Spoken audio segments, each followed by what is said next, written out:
ઢીંગે દીધા છે દાન, આડા બાંધીને ઓડા, આવા રાંક નથી બૈજા રામ કે સપનામાંય શ્યામળા. નામ લેવાનો અભ્યાસ કરવો પડે, એમનેમ નામ નથી લેવાતું. અને કોઈ સદગુરુના ચરણે જઈને ગુરુ ચરણાધારી પેલા નામ લેવું પડે, નામનો અભ્યાસ કરવો પડે. અને અભ્યાસ કરવા માટે સંત સમાગમ છે. અભ્યાસને માટે સંત સમાગમ છે. સંત સમાગમથી આપણને નામનો મહિમા સમજાય, નામનો આપણને મહિમા સમજાય. અને મહિમા સમજાય તો જ લેવાનો આપણને ભાવ થાય. તમે જોજો એક વસ્તુ કે આપણના મનને જે વસ્તુની કિંમત સમજાણી છે ને એની આપણે ખૂબ જાળવણી કરશું. તમારા મનને જે વસ્તુની કિંમત સમજાણી છે એની તમે ખૂબ જાળવણી કરશો. તમને સોનાની કિંમત સમજાણી છે, તમને સોનાની કિંમત સમજાણી છે તો જાળવણી કરો છો કે જેમ તેમ મેલી દો. દીકરાની વહુ હોય એને પ્રસંગ હોય ને હાર બાર પહેરા હોય મસ્ત, પ્રસંગ પતે ને ગોખલામાં મેલી દે તો વડીલો રેવા દે? એ બીજા કામ પછી કરો, આ ઘરેનું ઠેકાણે મૂકો. તોલાના 50,000 છે, અકલ છે કે નથી? કોક બઠાવી જાય તો? કારણ કે આપણને એની કિંમત સમજાણી છે. એમ પરમાત્માના નામનો મહિમા જેને સમજાણો એ એનું જતન કરે છે અને જાળવણી એવી કરે કે એક ક્ષણ વારે નામથી એની વ્યક્તિ ચલાયમાન થતી જ નથી. એક પલ વારે નામથી એની વ્યક્તિ ચલાયમાન નથી થતી, એવું એ જતન કરે છે.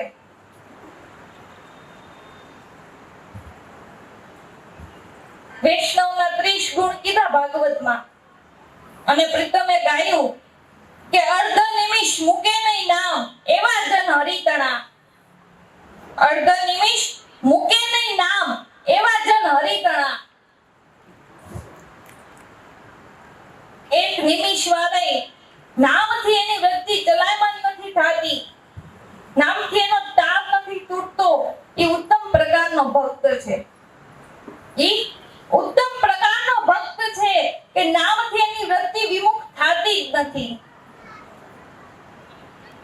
નામથી એની વૃત્તિ વિમુખ નથી થતી કારણ કે એને એની કિંમત સમજાણી, એનો મહિમા સમજાણો. એમ મામન સંત થઈ ગયા તો મામન કે મને રોવું આવી જાય. અને એવી જ રીતે કબીર સાહેબે ગાયું क्या सुखियो संसार खावे पीवे और सुवे, दुखियो दास कबीर के जागे ने रोवे. सुखियो संसार खावे पीवे कबीर के जागे ने रोवे. कबीर साहेब रोज नित्य नियमसर उठीने प्रभु भजन करनारा. એમાં એક દિવસ એની ઊંઘ થોડી મોડી ઉઠી, 1 કલાક વાર. 1 કલાક વાર ઊંઘ મોડી ઉઠી એટલે એને અફસોસ થયો કે મારી 1 કલાક ખોટી વહી ગઈ, મારી 1 કલાક ખોટી વહી ગઈ. એમ કરીને આમ સંસારમાં નજર કરે ને તો કે આ લોકો તો ઘસઘસાટ ઊંઘે છે અને જરાય ઉપાધિ છે. એટલે કીધું કે સુખિયો સંસાર ખાવે પીવે ઓર સુવે, દુખિયો દાસ કબીર કે જાગે ને રોવે. મારી ઊંઘમાં મારા શ્વાસા ગેબમાં વયા જાય તો મને રોવું આવી જાય,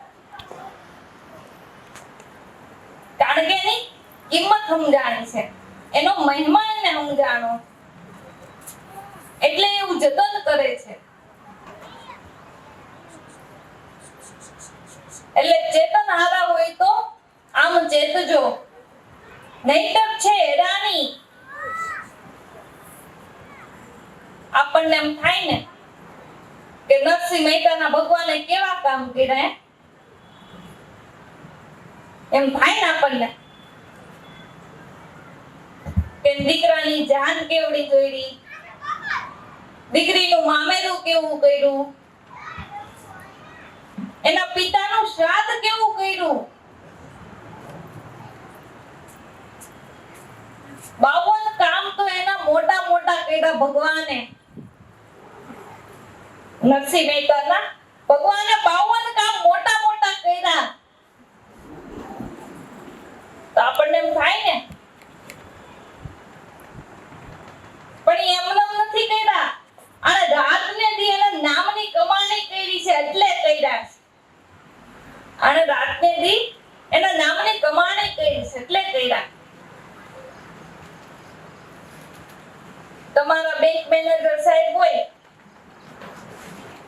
ઓળખીતા હોય આમ, પણ તમારા બેંકમાં તમારી મૂડી જમા ન હોય તો તમારો ચેક સ્વીકારે ખરા? તમારા બેંક મેનેજર સાહેબ ગમે એટલા ઓળખીતા હોય, હાલન તમારી ગાઢ મિત્રતા જ હોય, હાલન તમારો વ્યવહાર જ હોય બેંક મેનેજર, પણ તમારી મૂડી જમા ન હોય તો એ ચેક સ્વીકારીને તમને પૈસા આપી શકે ખરા? આપે? નો આપે. એ માને રાત ને દી જમા જ કરાયું એટલે એના બધા ચેક સ્વીકારાણા, એટલે એના બધા ચેક સ્વીકારાણા. નથી મફતમાં મળતા, એમનેમ નથી મફતમાં મળતા, એના મૂલ્ય ચૂકવવા પડતા. સંતને સંતપણા એમનેમ નથી મફતમાં મળતા, નથી મફતમાં મળતા, એના કઈક મૂલ્ય ચૂકવવા પડતા. સંતને સંતપણા એમનેમ નથી મફતમાં મળતા. એમનેમ કમાણી વગર કોઈને કાંઈ મળતું નથી. અને નરસિંહ મહેતાએ છેલ્લે કીધું હતું ભગવાનને, એકવાર દામોદર ઘરે પધાર્યા એટલે નરસિંહ મહેતાએ કીધું કે હાલો પ્રભુ આજ ગિરનાર ચડવા જાય. તો કે ગાંડા ને આપણે શું કામ છે? તો કે ના ના હાલો પ્રભુ જાય. તો કે હાલ. એટલે નરસિંહ મહેતાએ ગોપીચંદન નું સાલ્યું ઘોડ્યું ભગવાન હારે, બે ગિરનાર ચડવા ગયા.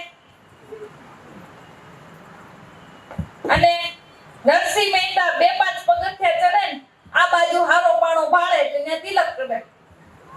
ભગવાનને કે ભગવાન જે જે કરો. તો કે જે જે. પાછા થોડા પગથિયા ચડે અને આ બાજુ હારો પાણો ભાળે એટલે ત્યાં તિલક કરે. ભગવાનને કે પ્રભુ જે જે કરો. તો કે જે જે. એમ ગુરુના શિખર સુધી પાછા પગથિયા ચડે ના બાજુ હારો પાણો ભાળે ત્યાં તિલક કરે. ભગવાનને કે જે જે કરો. તો કે જે જે. એમ 12 ની માથે 1 વાગ્યો અને ભગવાન પરસેવે રેબ છે. ભગવાન જરા કકડાઈ ગયા અને નરસિંહ મહેતાને કીધું કેલા નરસૈયા ધન છે તું ને તું ભઈજો મને ભોગ મારા હું મળ્યો તો ને. ધન છે તું ને તું ભઈજો મને ભોગ મારા કે હું મળ્યો તો ને. એટલે પ્રતિજી નો આવી મને પાણે પાણે પગે લગાડ્યો. એટલે કે ભગવાન અકળાવમાં જીવ શિવ હંસ પાણી માત્ર રોજ તમને પગે લાગે અને આજે એક દી વાર આવ્યો તો અકળાઈ ગયા. તે કે પણ એલા તારા દીકરાની આ જાડેની જાન જોઈડી, તારી દીકરીનું મામેરું કર્યું, તારા બાપાનું શ્રાદ્ધ કરાવ્યું, સભા દેખતા તારી ડોકમાં માળા નાખી. તને સંભળાવો માં ભગવાન, કાઈ સંભળાવો માં.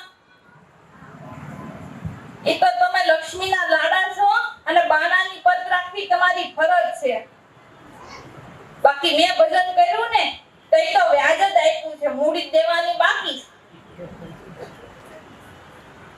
મેં ભજન કર્યું એનું વ્યાજ જ આપ્યું છે, મૂડી જ દેવાની બાકી છે, વળતર. એટલે ભગવાન કે માંગી લે એટલે કામ પતે, છેડો ફાટે. તો કે આ છેડો ફાટે એવો નથી હો. હા પ્રભુ, આ છેડો ફાટે નહીં. અને મેં ભજન કર્યું ને એનાથી વળતર તમારાથી દેવાય નહીં. હું કીધું કે મેં ભજન કર્યું એનું વળતર તમારાથી ન દેવાય. એટલે ભગવાન કે એલા તારું માથું ફરી ગયું, હું વળતર ન દઈ તો બીજું કોણ દઈ શકે? તો કે ન દઈ શકો, ન દઈ શકો ને ન જ દઈ શકો. તો કે હું ચૂસ તને યાર? તો કે કઈ નથી થયું. તો કે કેમ ન દઈ શકું? એટલે નરસિંહ મહેતા એમ કીધું કે જે સિંહાસન ઉપર હું હતો ત્યાં મેં તમને બેહાડ્યા. હું કીધું કે જે સિંહાસન ઉપર હું હતો ત્યાં મેં તમને બેહાડ્યા. હવે તમે છો અને મને બેહાડો એમ છો? જે સિંહાસન ઉપર હું હતો ત્યાં મેં તમને બેહાડ્યા. હવે તમે છો અને મને બેહાડો એમ છો? બિંદુ શાયરમાં સમાય પણ શાયર બિંદુમાં ન સમાય. આ તત્વની ગણતરી નરસિંહ મહેતાએ કીધું તું. એટલે ભગવાન રાજી રાજી થઈ ગયા કે વાહ નરસૈયા, તારી સમજણ તો જો. હું આજે તારા માથે ખૂબ પ્રસન્ન છું. તારે જે માંગવું એ માંગી લે તું. એટલે નરસિંહ મહેતાએ કીધું કે હે પ્રભુ, તમે મળ્યા પછી કઈ માંગવાનું ન હોય. ગુરુ મિલા તો સબહી મિલા, નહીતર મિલા ન કોઈ. માત પિતા સુત બાંધવા એ તો જ્યાં જન્મ ધરો ન્યા હોય. ગુરુ મિલા તો સબહી મિલા, નહીતર મિલા ન કોઈ. તમે મળ્યા પછી કઈ માંગવાનું ન હોય. અને માંગવાનું એટલું કે દેહ છોડતી વખતે દેહની કોઈ સ્થિતિ હારી ન હોય. 999 નાયડું એના મૂળિયા અનુસંધાન તળોતળ તૂટવા માંડે અને હજારો વિચ્છીની વેદના થાય આપણને દેહ છોડતી વખતે. તો એ પ્રભુ, તેની મારી સુરતામાં તમે રહેજો કે તમારી સુરતામાં દાસને રાખજો. હું માંગ્યું કે તેની મારી સુરતામાં તમે રહેજો કે તમારી સુરતામાં નરસૈયાને રાખજો. આ સિવાય કઈ માંગવું નથી. અને મેં કીધું છે कि मुझे किसी को पावना नहीं है, मुझे किसी को मिलना नहीं है, मुझे किसी को हराना नहीं है, मुझे किसी से जीतना नहीं है. पलक कहे मुझे तो बस गुरु के चरण में ही रहना है.